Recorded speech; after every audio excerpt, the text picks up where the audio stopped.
Hi everyone, so I'm very excited to collaborate with Wacom again, this time showcasing my process with the brand new Wacom One tablet they just released.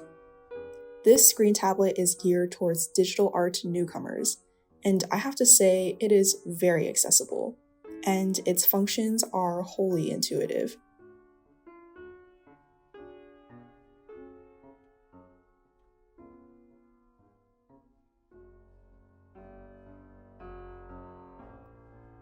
This time around, I'll be painting a midnight forest scene with lots of incandescent light, which is sure to be fun. So without further ado, I kick off my artwork with a sketch. I've been drawing digitally since before my age was double digits, and yet I never got around to trying a screen tablet. So when Wacom sent the Wacom One to me, it felt all the more special because it was my first time really getting acquainted with the feeling of pen directly on a surface. I have to say the strokes translated immaculately, and it was all very convenient to set up. The tablet comes with an extensive user manual, but honestly, you can just plug the accompanying USB cord into your laptop and hit the on button and you're golden. I also love how the dual screen display enables me to draw on the tablet screen and pull up references or other materials on my laptop screen. Reference is so important for any artist because no matter how stylized or exaggerated your work is, you still need the fundamentals as a second nature. And the best way to reinforce that is to look towards plein air, real life, and your surroundings. Even when I'm not drawing, art lives in my head rent-free. On walks outside, I study the dappled light as it seeps through sap-green trees, the ambient occlusion where trunk meets ground, and the nebulous blue hue of shadows resulting from the sun's illumination. Life is what makes illustrations believable. This is the part of the drawing where I really think you need to trust the process.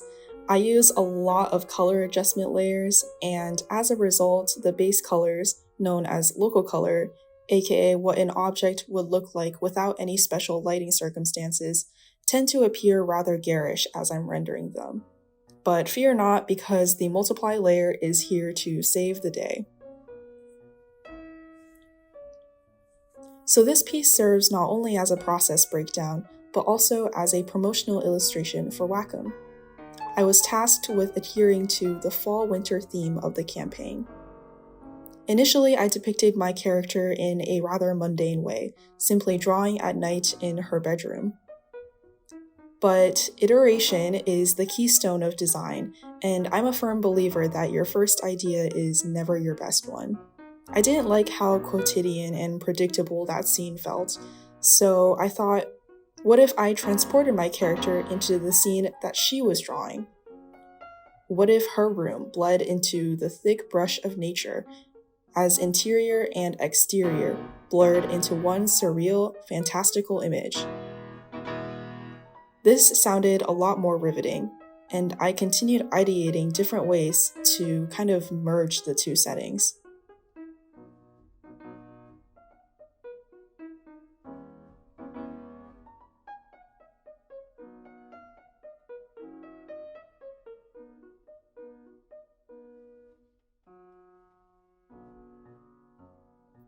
Posters tacked onto tree bark, blades of grass triumphing over the floorboards.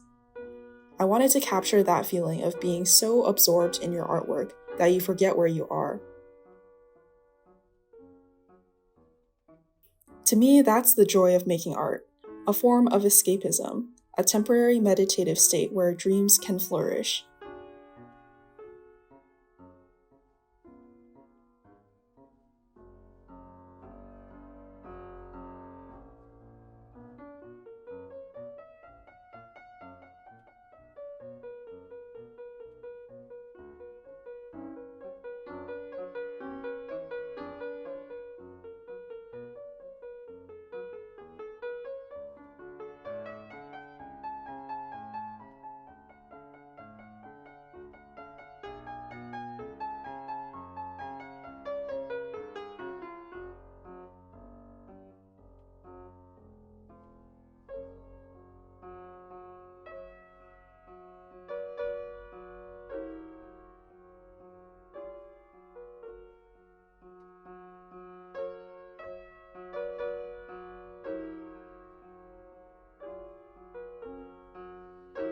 So in my main line of work, animation, I design environments.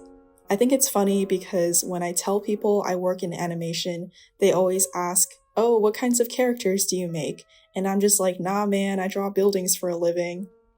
But I also do illustration assignments like this one for Wacom, and they're really a treat for me because I get to flex my own style without the parameters of a production's set style guide.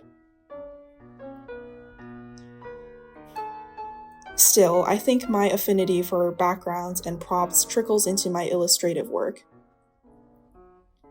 I jump at the chance to depict a maximalist cityscape or a vast, tangled forest.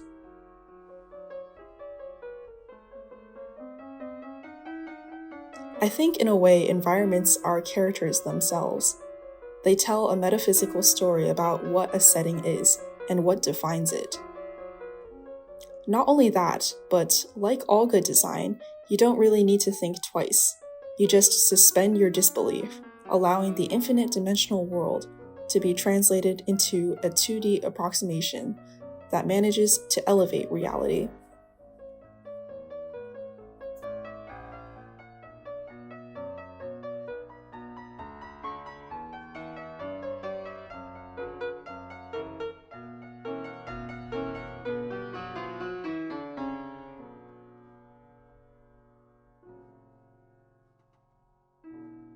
I think line art and color are two very different processes involving different skill sets, so much so that they are separate roles in animation. You can possess the draftsmanship and mark-making skills necessary to create layouts, or the color theory and value hierarchy sensibilities needed for color, or both. Right now, I'm personally trying to learn both processes, and I like that this tablet is conducive to both. The seamless pen gliding is ideal for line art, while the variety of pen pressure levels makes texture and color thrive on the canvas. It's mind-boggling how I've gone this long without trying a screen tablet, because now that I have, I'm not sure I want to go back. Certainly, I'll be alternating between my regular tablet and this one.